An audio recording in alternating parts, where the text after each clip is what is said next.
ಹೀಗಾಗಿ ನಮ್ಮ ಜೀವನದಲ್ಲಿ, ನಮ್ಮ ಬದುಕಿನಲ್ಲಿ ನಾವು ಈ ದಿವಸ ಏನೆಲ್ಲ ಸೌಲಭ್ಯಗಳನ್ನು, ಸೌಕರ್ಯಗಳನ್ನು ಅನುಭವಿಸ್ತಾ ಇದ್ದೇವೋ ಅದೆಲ್ಲ ವಿಜ್ಞಾನದ ಕೊಡುಗೆ. ವಿಜ್ಞಾನ ಅಂದರೆ ವಿಜ್ಞಾನಿಗಳು ಪ್ರಯೋಗಾಲಯದಲ್ಲಿ ಕೂತ್ಕೊಂಡು ಏನೋ ಪರಿಶೋಧನೆ ಮಾಡ್ತಾ ಆ ಅರ್ಥದಲ್ಲಿ ಹೇಳ್ತಲ್ಲ, ಅವರೂ ವಿಜ್ಞಾನಿಗಳೇ, ಅವರೇ ವಿಜ್ಞಾನಿಗಳು. ಆದರೆ ಈಗಾಗಲೇ ಕೊಟ್ಟಂಥ ಉದಾಹರಣೆಗಳಲ್ಲಿ ಸಾಮಾನ್ಯ ಮನುಷ್ಯನ ಬದುಕಿನಲ್ಲಿ ಹೊಸದಾದಂಥ ಆವಿಷ್ಕಾರಗಳನ್ನು ಏನೆಲ್ಲ ಕಂಡು ಹಿಡಿದರೋ ಅವರೆಲ್ಲರೂ ವಿಜ್ಞಾನಿಗಳೇನೆ. ಆದ್ದರಿಂದ ಭೃಗು ಮಹರ್ಷಿ ನಿರ್ಣಯಕ್ಕೆ ಬಂದ, ವಿಜ್ಞಾನಂ ಬ್ರಹ್ಮೇತಿ ವ್ಯಜಾನಾತ್. ಆದರೆ ವಿಜ್ಞಾನ ಅಂದರೆ ಇದೇನೇನಪ್ಪ? ವಿಜ್ಞಾನ ಅಂದರೆ ಸಾಮಾನ್ಯವಾಗಿರತಕ್ಕಂಥ ಜ್ಞಾನಕ್ಕಿಂತ ವಿಶೇಷವಾಗಿರತಕ್ಕದ್ದು ಅಂತ ಅಷ್ಟೇನೋ. ಇದ್ರ ಬಗ್ಗೆ ನಾನು ಮುಂದೆ ಮಾತನಾಡಲಿದ್ದೇನೆ. ವಿಜ್ಞಾನ ಅಂದರೆ ಅರ್ಥ ಏನು, ಈ ಲೌಕಿಕ ಜ್ಞಾನಕ್ಕಿಂತ ವಿಭಿನ್ನವಾದ ವಿಜ್ಞಾನ ಅಂದರೆ ಯಾವುದು ಇತ್ಯಾದಿಗಳನ್ನೆಲ್ಲ ಮುಂದೆ ಯಾವುದಾದ್ರು ಒಂದು ಸಂದರ್ಭದಲ್ಲಿ ಮಾತನಾಡಿ ಈಗ ಮುಂದಕ್ಕೆ ಹೋಗೋಣ. ಭೃಗುವಿಗೆ ಅನ್ನಿಸ್ತು ವಿಜ್ಞಾನವೇನೋ ಸರಿ, ಆದರೆ ಒಂದು ಪ್ರಶ್ನೆ ಉತ್ತರಿಸದೇ ಉಳಿದು ಬಿಟ್ಟಿದೆ. ಅದೇನಪ್ಪ ಅಂದರೆ ಮೃತ್ಯು. ಈ ಮೃತ್ಯು ಅನ್ನತಕ್ಕಂಥದ್ದು ವಿಜ್ಞಾನ ಏನೋ ತಿಂದು ಹಾಕಿಬಿಡುತ್ತೆ, ಸಾಮಾನ್ಯನನ್ನು ತಿಂದು ಹಾಕಿಬಿಡುತ್ತೆ. ಹಾಗಾದರೆ ಈ ಅನ್ನವೋ, ಪ್ರಾಣವೋ, ಮನಸ್ಸೋ, ವಿಜ್ಞಾನವೋ ಇವುಗಳನ್ನೆಲ್ಲ ನಿಯಂತ್ರಣ ಮಾಡ್ತಾ ಇರತಕ್ಕಂಥದ್ದು ಮತ್ತಿನ್ಯಾವುದೋ ಒಂದಿರಬೇಕಲ್ಲ. ಅದು ಯಾವುದದು? ಬಹುಶಃ ವಿಜ್ಞಾನವನ್ನು ಮೀರಿದ್ದು ಇನ್ನು ಯಾವುದೋ ಒಂದಿದೆ. ಅದೇನದು? ಯಥಾ ಪ್ರಕಾರ ಮತ್ತೆ ವರುಣನ ಹತ್ತಿರಕ್ಕೆ ಹೋದ, ವರುಣನನ್ನು ಕೇಳ್ದ, ವರುಣ ಹೇಳ್ದ ತಪಸ್ಸು ಮಾಡು ಅಂತ. ಮತ್ತೆ ತಪಸ್ಸು ಮಾಡ್ತಾ ಕೂತ್ಕೊಂಡ.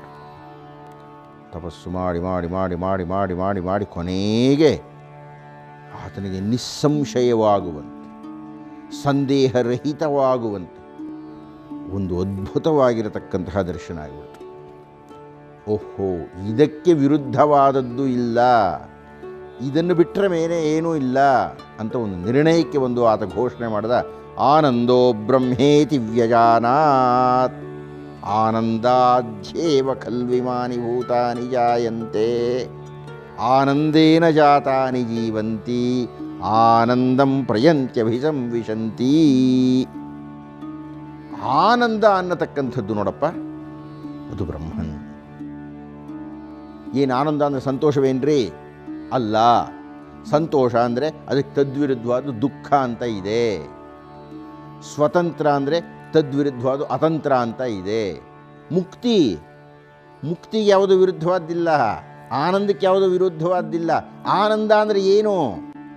ನಾವು ಲೌಕಿಕವಾಗಿ ಪಡೆಯತಕ್ಕಂತಹ ಸುಖ ಸಂತೋಷಗಳು ಆನಂದವಲ್ಲ. ಚ್ಯುತಿಯಾಗದ, ಮುಕ್ಕಾಗದ ಆನಂದ. ಏನದು? ಅದು ಬಾಯಿನಲ್ಲಿ ಹೇಳಿದರೆ ಗೊತ್ತಾಗೋದಿಲ್ಲ, ಅದನ್ನು ಸ್ವಾನುಭವವಾಗಿ ಅಧ್ಯಯನ ಮಾಡಬೇಕು. ಅದು ಏನದು? ಅದನ್ನು ಬಹುಶಃ ಬ್ರಹ್ಮಾನಂದ ಅಂತ ಕರೀತಾರೆ. ಅಂದರೆ ಸುಖ ಸಂತೋಷಗಳ ಮಿತಿಯನ್ನು ಮೀರಿದಂತಹ ಬ್ರಹ್ಮಾನಂದ. ಆ ಬ್ರಹ್ಮಾನಂದ ಅಂದರೆ ಏನು ಅನ್ನುವುದನ್ನು ವರ್ಣನೆ ಮಾಡೋದಕ್ಕೆ ನಾನು ಇನ್ನೊಂದು ಉಪನ್ಯಾಸವನ್ನು ಕೊಡಬೇಕಾಗುತ್ತೆ. ಅದು ಹೇಗೂ ಇರಲಿ, ಆನಂದದಿಂದಲೇ ಎಲ್ಲ ಹುಟ್ಟುತ್ತೆ.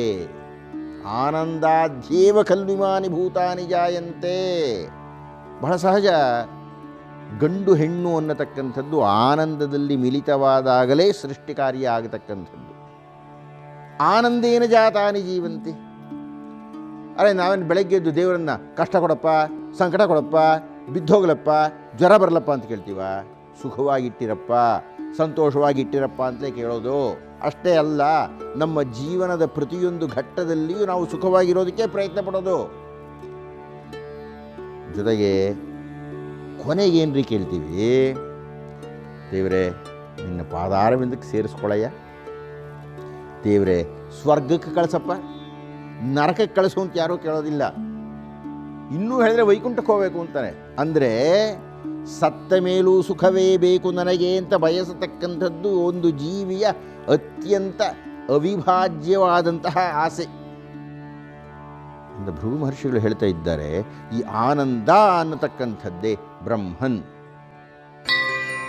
ಬ್ರಹ್ಮನ್ ಅಂದರೆ ಯಾವುದ್ರಿ? ಭೃಗು ಮಹರ್ಷಿ ಹುಡುಕ್ತಾ ಇದ್ದೇನೆ ಬ್ರಹ್ಮನ್ ಅಂದರೆ. ಆ ಬ್ರಹ್ಮನ್ ಎಲ್ಲಿ ಇದೆ? ನಿನ್ನ ಹೃದಯದಲ್ಲಿದೆ ಕಣಯ್ಯ, ನೀನೇ ಬ್ರಹ್ಮನ್ನಾಗಿದ್ದಿ ಕಣಯ್ಯ.